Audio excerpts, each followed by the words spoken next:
נצליח, וזה בא. ספרו הראשון של יובל נוח הררי, פרופסור להיסטוריה באוניברסיטה, מכהן כבר 170 שבועות, אני חושב, ברשימת רבי המכר, זו תופעה המונית כמעט ללא תקדים, והנה עכשיו יוצא הספר הזה, ההיסטוריה של המחר. זה ספר שעוסק בחיזוי או בעתידנות, אבל הוא גם מסביר את התפתחותה של האנושות לקראת המהלך הבא. שלום לך פרופסור, תודה שבאת אלינו. שלום, טוב להיות פה. אתה היסטוריון נועז מאוד, בילדותנו אהבנו לקרוא ספרים תולדות האנושות מהמפץ הגדול ועד עכשיו, נכון? מאז התמעטו ההיסטוריונים מהסוג הזה, מי שכותבים לילדים אולי. כל אחד מתעסק בפרק. כן, בפרק, אתה מת ההיסטוריון, אתה, לא רק שאני אספר על כל העבר, אני אספר גם על העתיד. זה לא בדיוק לספר על העתיד, זה לנסות להבין. אבל זהו. אין יותר עוד ספר. היה תולדות האנושות, עכשיו יש לך את העתיד, בזה נגמר הסיפור. אולי המציאו משהו חדש, לדעת. כן. טוב, זאת האהבה שלך, להקיף אזורים נרחבים. תראה, אתה פותח, דבר קודם על הפתיחה. אתה מסכם את השלב הזה בתור האנושות, ואומר, האנושות הביסה את הרעב ואת המגפות, אלה הם שני האויבים הגדולים. המגפות והמלחמות, כן. והמלחמות. כי באמת העולם הוא הרבה יותר פציפי, הרבה יותר שלב, למרות שנדמה לנו שלא, מאשר אי פעם בתולדות האנושות. ואתה מגדיר את המטרות הבאות. כן. אתה אומר, המטרה היא להביס את הזקנה ואת המוות, לגלות את המפתח לאושר ולשדרג את עצמנו לאלים. כן. שני המטרות הראשונות, אני חושב שכולנו מסכים איתן. אנחנו לא רוצים למות, ואנחנו רוצים להיות מאושרים. אבל אתה מדבר על יצירת פער ביולוגי בין אנשים. כן, רוב הסיכויים... זאת אומרת שהעשירים יותר, יחיו יותר, הרבה יותר, ואתה בעצם מייתר את כל השאר. כן, אני חושב ששניים מהאיומים הגדולים שנשקפים לאנושות, לחברה האנושית, זה דבר ראשון, פתיחה, בפעם הראשונה בהיסטוריה, פתיחה של פערים ביולוגיים בין עשירים לעניים. לאורך כל ההיסטוריה היו פערים, אבל הם היו חברתיים, כלכליים, פוליטיים, הם לא היו ביולוגיים. לא באמת היה הבדל משמעותי בין המלך לבין העיקר. זה עכשיו עשוי להיות משהו שיקרה. ואיום גדול נוסף, מעבר לפתיחה של פערים ביולוגיים, זה שרוב בני האדם פשוט יהיו מיותרים. השאלה הכי גדולה בכלכלה של המאה ה-21 עשויה להיות, בשביל מה לעזאזל צריכים את כל האנשים האלה, כשיש לנו מצד אחד אולי אנשי על משודרגים, אבל יותר מזה יש לנו אלגוריתמים ממוחשבים שיכולים לעשות כל דבר שאנחנו צריכים יותר טוב מבני אדם. חוץ מדבר אחד. שזה? שאותם עשירים שיזכו בפער הביולוגי צריכים לקוחות.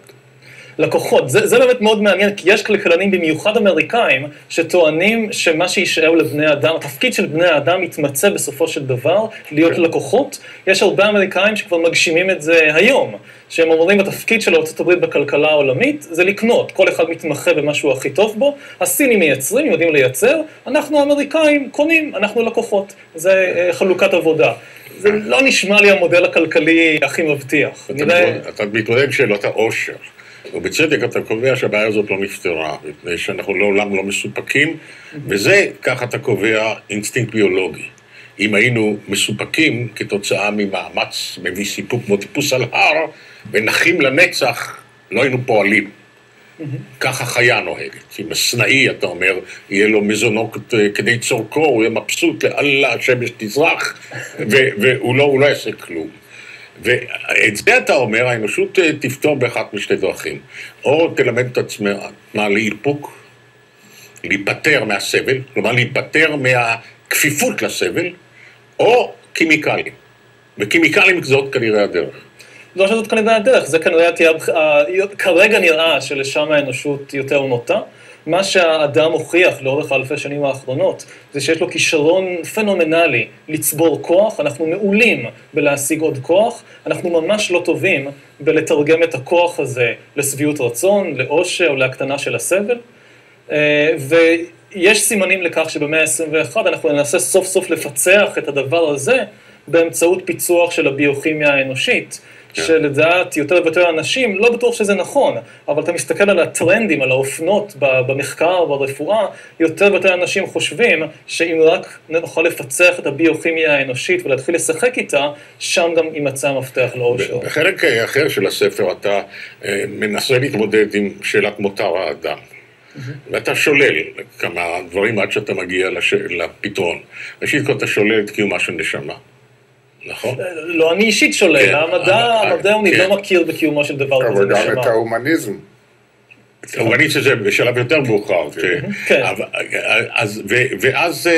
ואז אתה שואל, אם ככה, מהם המטרות? אנחנו נחיה באמצעות עזרה של סייבורגים, ואנחנו נהיה מאושרים, ואנחנו לא נמות. מה תהיה המוטיבציה של האנושות?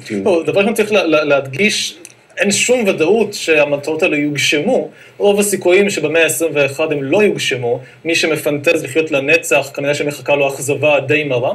ההיסטוריה מעוצבת על ידי מה שאנשים מנסים לעשות, לא מה שהם מצליחים לעשות. כן. וכמו שבמאה ה-20, ההיסטוריה עוצבה למשל על ידי הניסיון של הקומוניזם להשיג שוויון, זה לא שהם הצליחו להשיג שוויון, אבל הם שינו את העולם בניסיון הזה. במאה ה-21, לא שבאמת נשיג חיי נצח, אבל הם יעודף אחרי חיי הנצח, יותר ויותר אנשים, בעיקר מדענים ובעיקר אנשים מאוד עשירים, מדברים היום בגלוי, שזאת המטרה, והניסיון להגשים את זה אולי לא יצליח, אבל לגמרי ישנה את העולם. בקשר לכוחות המניעים, אתה מדבר על האינטרסובייקטיביות, ואתה מסביר שהיא זאת שמפרידה מהאדם, ההומו ספיאנס ספיאנס, לבין הביולוגי, ובין החברה לבין היחיד. אתה בזה אחד הדברים שהיסטוריון איננו יכול לחזות, אפילו ליומיים. כי להמון או לקהילה של אנשים, יש תנועות בלתי חזויות לחלוטין. זה תוצאה של האינטרסובייקטיביות. כן, העולם היום נמצא במקום, שוב, חסר תקדים בהיסטוריה, שאין לנו שמץ של מושג איך הוא ייראה בעוד 30-40 שנה, בדברים יומיומיים, בסיסיים, כמו איך ייראה שוק העבודה בעוד 30-40 שנה, במה אנשים יעבדו, מה בן אדם צעיר שהיום הולך ללמוד באוניברסיטה, מה הוא או היא צריכים ללמוד כדי שבעוד 30 שנה יהיה להם מקצוע מכניס ובטוח. לאף אחד אין מושג. יותר ויותר מקצועות נעלמים או נמצאים בסכנה של היעלמות, ובאותו אופן, אנחנו לא ברור לנו מה יהיה טיב של מערכות יחסים, איך יראה מבנה המשפחה בעוד 30 שנה. גם אתה מתייחס להתפרקות טוטלית בעצם מהערכים, שרובם הומצאו על ידי בני אדם. כולם הומצאו, כולם, ברור. אבל למשל ירושלים, נצחיות ירושלים, אתה צוחק על זה. כן, תראה, אומרים ירושלים בירת הנצח. אבל פעם אחרונה שבדקתי, העולם קיים 13.5 מיליארד שנה, כדור הארץ קיים 4 מיליארד שנים, האדם קיים 2.5 מיליון שנים, הקשר בין העם היהודי לירושלים, אם נהיה ממש לארג'ים, זה 3,000 שנה. מישהו באמת חושב לעצמו ברצינות, שבעוד נגיד 79,000 שנה, עדיין יהיה עם יהודי ותהיה עיר בשם ירושלים? ואם נניח שכן, מישהו חושב שבעוד... מישהו חושב שלא? טריוויאלי שלא. או אפילו 79,000 שנה נגיד, עוד 112 מיליון שנים. יהיה עם יהודי ועיר בשם ירושלים? לא. זאת אומרת, אנשים אומרים נצח. נצח במונחים ישראלים זה שנה ורבע. כן, אז תגידו שנה ורבע. למה להשתמש במילה לא מדויקת? אתה לא אוהב מילים לא מדויקות. כי זה נותן לזה איזשהו, כשאומרים נצח, זה נותן לזה נופח מטאפיזי, מיסטי, לא יעלה על הדעת, לוותר על משהו נצחי. אבל שאתה מבין, זה לא נצחי, זה כמה מאות שנים לפה, כמה מאות שנים לשם, זה מוריד את זה לקרקע המציאות. תגיד, להערכתך, אנחנו צריכים לסיים, אבל אנשים שיקראו את הספר הזה עם העתיד שאתה מנבא לנו, ירצו לחזור לתקופה של הספר הקודם?